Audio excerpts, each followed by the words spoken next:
Welcome to the news on NTAi International. I am Mina Daniels. Let's begin with the headlines.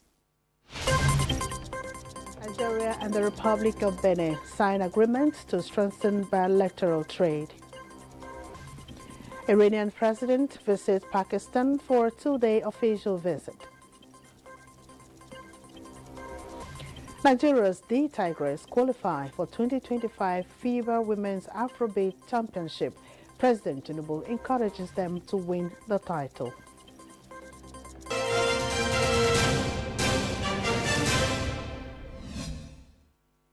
Nigeria and Benin Republic have agreed on a joint trade arrangement that will address major trade barriers and quicken economic development in the West African sub-region.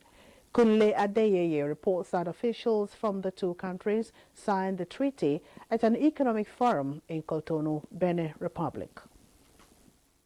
Trade experts from Nigeria and Benin Republic come together to build on the Memorandum of Understanding signed by the presidents of the two countries recently. Now it's time to streamline economic activities between the two West African neighbors. Minister of Industry, Trade and Investment Jumoke Oduwole is unambiguous that the latest decision is a turning point in West Africa's economy and will transform Nigeria from a regional champion to a global player.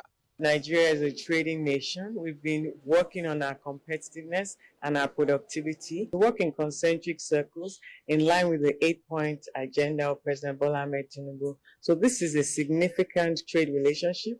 Nigeria and Benin, a lot of businesses depend on trade across the border and across several different points. We have several symbiotic relationships, also transshipment and reducing of smuggling. So it's a win-win for both administrations. Comptroller General of Customs Adewale Adeniyi, who pinpoints customs' role in achieving seamless cross-border trade, announced plans to implement corridor-based solutions to facilitate trade and transshipment while eliminating bureaucratic delays that affect small and medium enterprises. Customs is very important to the conversations on trade. And we've been commended. The customs administrations of both countries have been commended for the level of cooperations between us. And it's being used as a template to bring all the ministries and agencies that will be involved in taking forward this agenda of cooperation forward. It also gives us an opportunity to appreciate the Republic of Benin for the readiness, for the willingness to cooperate with us. The Chief Custodian of Nigerian Borders also announced that a formal memorandum of understanding building on this framework is expected to be signed by the first quarter of 2026. Kunle Adeyeye, NTA News. The presidential initiative on unlocking the healthcare value chain in partnership with the Nigerian Sovereign Investment Authority, NSIA, has awarded an additional $15,000 to three standout innovators as part of the NSIA Prize for Innovation program. The awards were presented at a ceremony in Abuja, concluding a nationwide competition that attracted more than 5,000 entries. The competition spotlighted groundbreaking solutions in healthcare, education, and agriculture. Finance Minister and Coordinating Minister of the Economy, Wale Edun, appealed for continued support to transform creative ideas, particularly in healthcare and agriculture, to sustainable ventures. We're here to encourage you to financially support to come forward, so that you have the skills, you have the ideas, so that as you become essentially the workforce of the world, you do well in that all-important role and responsibility. The President's strategy, commitment, and policy is to push for growth. Where does growth come from? It comes from productivity. Where does productivity come from? It comes from innovation. Dr. Abdul Mukhtar, PVAC's national coordinator, highlighted the initiative's mission to bolster local production and enhance access to quality healthcare products and services.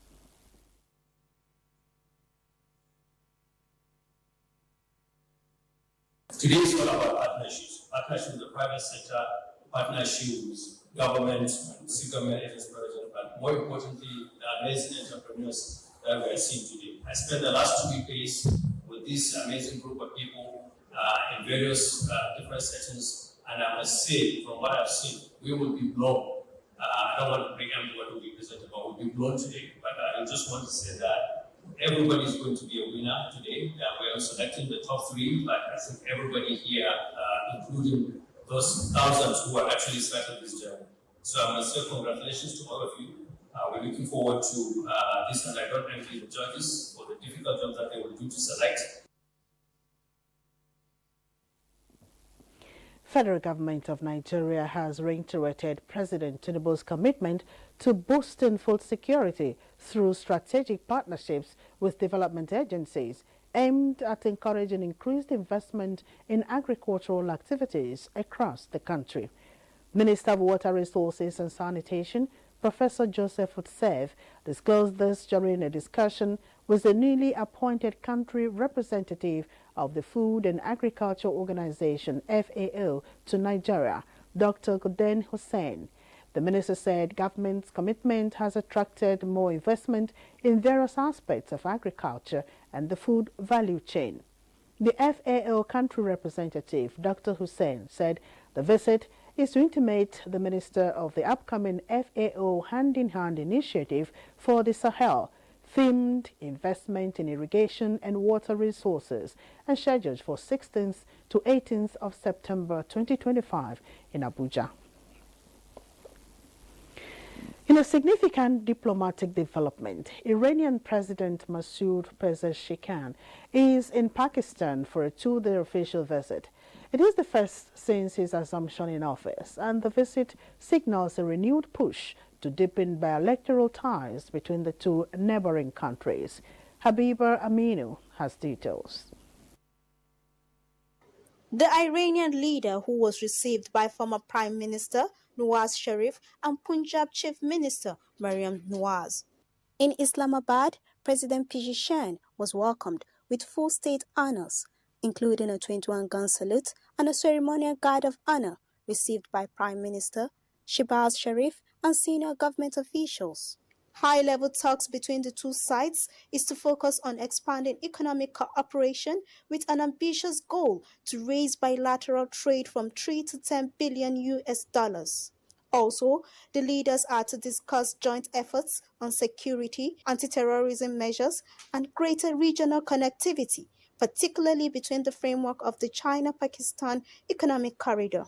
The Iranian president also paid tribute at the Muslim of Alma Iqbal, signing the ceremonial guest book, which emphasizes the shared cultural and historic bonds between the two countries. Several memoranda of understanding are expected to be signed, covering trade, energy, tourism, and infrastructure development. Analysts say the visit marks a strategic reset in Iran-Pakistan relations, with both sides looking to boost economic ties and play a more coordinated role in regional stability. In Abuja, Habiba Aminu, NTAi News. The United Nations says the human rights situation in Haiti is extremely worrisome, with sustained and escalating violence, especially by armed gangs, often in collusion with government forces. Again, Habiba Aminu reports. United Nations Secretary General spokesperson Farhan Haq says the human rights situation in Haiti is extremely worrying as gang violence overwhelms the Caribbean country. Between April and June, at least 1,520 people were killed and 609 injured in armed violence, primarily in the Port-au-Prince metropolitan area, followed by the Artibonite and Centra departments. Haq adds that at least 185 kidnappings and 628 victims of sexual violence were reported. Office of the Coordination of Humanitarian Affairs, OCHA, urges immediate support to sustain and expand overall response to protect the most vulnerable. According to the United Nations, from October 2024 to June 2025, more than 4,800 people across Haiti were killed by gang violence and hundreds more have been injured, kidnapped, raped, and trafficked. Gang violence also has displaced more than 1.3 million people in recent years. The report says that criminal groups have expanded and intensified their attacks outside of Port-au-Prince, particularly in the Centre Department and Basse Artibonite. Abuses by criminal groups accounted for more than 24% of the people killed or injured during the reporting period. Gang members continue to resort to murders, gang rapes, and kidnappings to maintain their control over populations living in areas under their influence. Cases of sexual slavery, sexual exploitation, and child trafficking and exploitation were also documented. A majority of the deaths and injuries documented happened during operations by security forces against criminal groups. More than a third were the result of strikes using explosive drones. Haiti has not held general elections in almost a decade, with its last president, Jovenel Moïse, slain at his private residence in July 2021. Gang violence has since surged in the aftermath of his killing. Habiba Aminu, NTAi News. For the first time in 450 years, Russia's eastern Kamchatka region was hit by one of the strongest earthquakes on record. Both recent eruptions followed one of the strongest earthquakes ever recorded, which struck on Wednesday, sparking tsunami warnings and evacuations of millions of people from coastal areas from Japan to Hawaii to Ecuador. Kamchatka's Ministry of Emergency Situations said the plume is spreading eastwards from the volcano towards the Pacific Ocean. Officials say there are no populated areas along its path and no ashfall has been recorded in inhabited localities.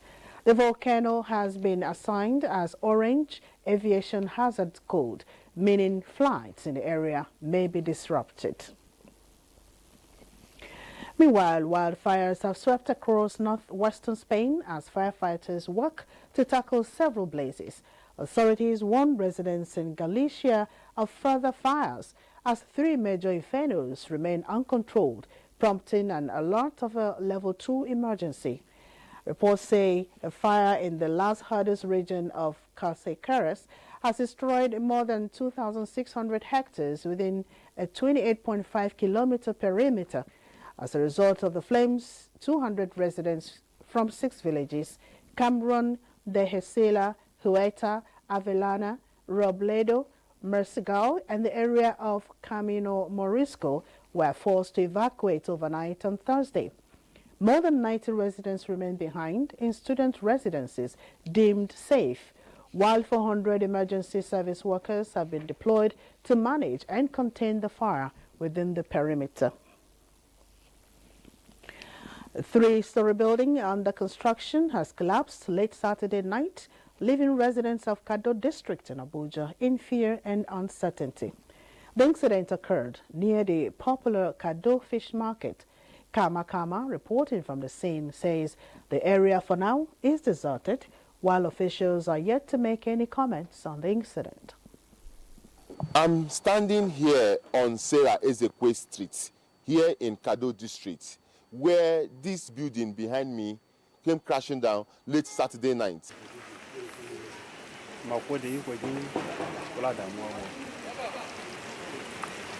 Eyewitnesses say the collapse occurred around 10 p.m.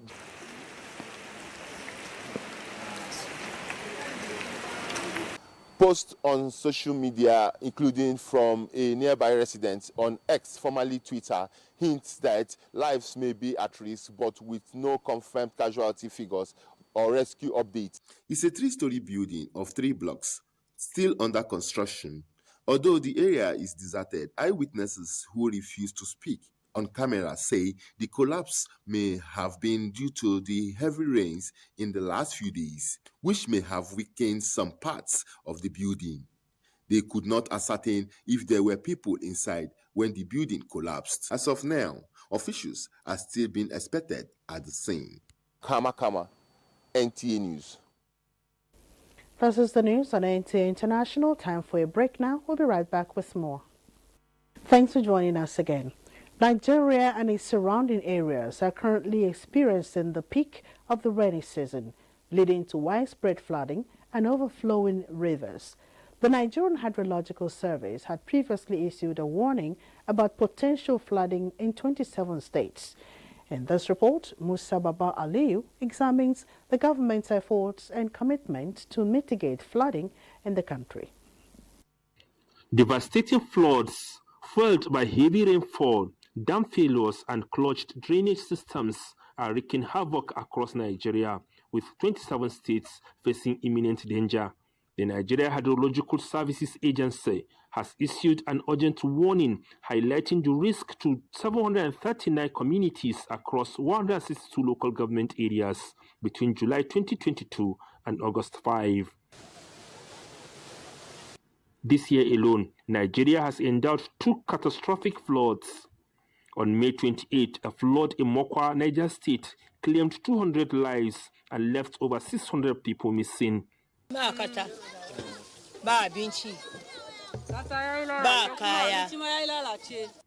More recently, in July 26, 2027, flood in Adamawa killed 23 and many still unaccounted for. Experts attribute the escalating crisis to a combination of natural factors like prolonged rainfall and human activities, including dam mismanagement and urban development obstructing water flow. Professor Meiro Mohammed of the Federal University of Technology, Mina, emphasized the need for robust measures to combat worsening weather patterns driven by global warming. There is need for tree planting so that our environment will be kind of safe. The more the number of trees, the more water infiltrates into the soil. And then this will also reduce the amount of runoff we have everywhere, whether they are shorter trees or tall trees. There is also need to enforce environmental laws. You know, people just dump waste anywhere without anyone taking responsibility for that. And if the laws are enforced, definitely I think it will reduce the impact. Also, people need to be sensitized not to build houses along waterways. Nigeria Hydrological Services heightened vigilance in states including Anambra, Adamawa, Kebbi, Niger, and Kogi. Authorities and communities must act swiftly to mitigate the crisis and protect lives. Musa Baba Aliyu, NTAi News. And it's been 3 months since the EU and TAF Africa deployed 10 persons with disabilities on legislative internship to the National Assembly to strengthen disability-inclusive representation in the House of Representatives by enhancing lawmakers' understanding of inclusive governance. Our correspondent on disability matters, Gofan Saji Ugwai, engaged one of the legislative interns on her experience at the National Assembly. Ave Aki is an amputee who survived an accident 22 years ago. I've forgotten how it feels like walking with my 2 legs. She's among the 10 persons with disabilities deployed as a legislative intern to the National Assembly. She's here at this reflection meeting for the interns to share her experience, insights gained, and the extent to which the program has contributed to advancing disability inclusion within Nigeria's legislative system. And being posted to Women Affairs have helped me understand some of the proceedings. One, I was able to work on the same corridor where our legislative representatives work. And also I attended some public hearing. Persons with disabilities need this kind of exposure. With this kind of exposure right now, I can see myself going into politics. The committees that are responsible for each of these processes should be able to look out, especially on the budget line item, to ensure that this line item actually considers the unique challenges of persons with disabilities. Board chairperson of TAF Africa, Professor Vincent, says This legislative internship initiative will increase the visibility and participation of persons with disabilities in legislative affairs and support the development of inclusive bills and motions. Government can actually legislate that and says these people have been traditionally ignored. Legislatively, we declare that more opportunities should be given to them. You know, the way some people will not come to work in a week, 2 weeks, immediately they collect salary, they will just disappear. But these ones, they are coming. In fact, I really have a wonderful experience with them. The legislative interns also urge European Union and TAF Africa to extend the initiative to the states, especially the grassroots. In Abuja, Gufan Shaji Ugwanyi, NTAi News. Nigeria's The Tigress punched their ticket to the 2025 Women's Afrobasket Final with a hard-fought 75-68 victory over rival Senegal in the semi-finals on Saturday in Abuja, Côte d'Ivoire. Chukunon Sonwabweze has details. Takes on NTAi up on the basket. 2 points. The win sets up Nigeria for a chance to make history as the first nation to claim 5 consecutive women's Afrobasket titles, a streak that began in 2017. The semi-final clash against Senegal, coached by former The Tigress mastermind Otis Hugley, who led Nigeria to 3 straight titles from 2017 to 2021, was a bruising battle. Nice finish there. I would have to agree with you on that one. Kamara finds Okonkwo. Nigeria started strong, jumping to a 22-17 lead after the first quarter. However, Senegal crawled back in the second, narrowing the gap to 43-37 by halftime. Basket and good here for Nigeria. The third quarter saw the Tigress struggle, managing 9 points as Senegal surged ahead 58-52. But Nigeria's resilience shone in the final quarter with sharp focus and clutch shootings, forcing turnovers and sealing the 7-point win. Turn of events in this game, but we've seen it all tournament long. You don't give up, you continue to fight. That's the 3 for the buzzer. The Tigress will now face Mali, who qualify for the final after defeating South Sudan. Chukunon Sonwabweze, NTAi News. And President Bola Tinubu congratulates Nigeria's female basketball team, the Tigress, on their achievement of reaching the final of the 2025 FIBA Women's Afrobasket for the 5th consecutive time.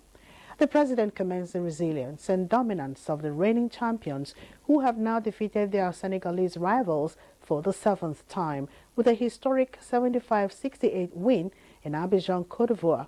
President Tinubu celebrates the team's victory in what was dubbed the final before the final, and for already securing a place in the 2026 FIBA Women's Basketball World Cup qualifying tournament scheduled for March 2026. The president assures the Tigress of his support as they pursue their 5th consecutive Afrobasket title and 7th overall. Meanwhile, Nigeria's First Lady Oluremi Tinubu congratulates the The Tigress national basketball team for qualifying for the finals of this year's Afro Basketball Tournament. In her congratulatory message, the First Lady commends the team's 10-year unbeaten run, describing it as a product of commitment, dedication, hard work, and love for the game. She applauds the Tigress for keeping the Nigerian flag flying and for being a true inspiration and pride to girls and women in general. As the team steps out for the final match, the First Lady prays that God crowns their effort with success, noting that the nation awaits their arrival with the trophy again. President of the Radio, Television and Theatre Arts Workers Union, Ratao Emeka Kalu, has added his voice to the call for a dedicated special salary structure for media practitioners and those in the arts and culture industry. Joseph Otsen reports that this was during a familiarity visit by the union's new leadership to the Trade Union Congress TUC and the National Council for Arts and Culture. Coming together. In unity and solidarity lies strength and progress. This is the message as the leadership of the Radio, Television and Theatre Acts Workers Union, RATAL, joins forces with the Trade Union Congress of Nigeria to push for better working conditions for the workers. Management and employers try to divide our ranks, but I'd like to assure you that together we can surmount all of those challenges. The advocacy train also made a stop at the headquarters of the National Council for Arts and Culture. Let's have a special salary structure for cultural workers in Nigeria. Just like we're going to also, let's also have a special salary structure for media practitioners in Nigeria.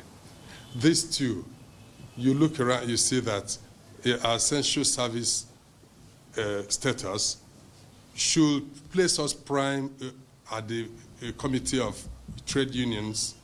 So protecting and preserving culture for us is not just about keeping it on the wall. It's about putting it in your phone. So you can live with it, you can engage it, you can connect to it, your children can connect to it. We are very, very connected to technology, innovation, and we see that as a critical part of what we do here. At the heart of it all is a deep message that patriotism drives productivity. As storytellers and cultural ambassadors, members of the union are encouraged here to play a vital role in shaping the nation's image. In Abuja, Joseph Utsen, NTAi News. The news ends here. Thank you for your company. I am Nina Daniels.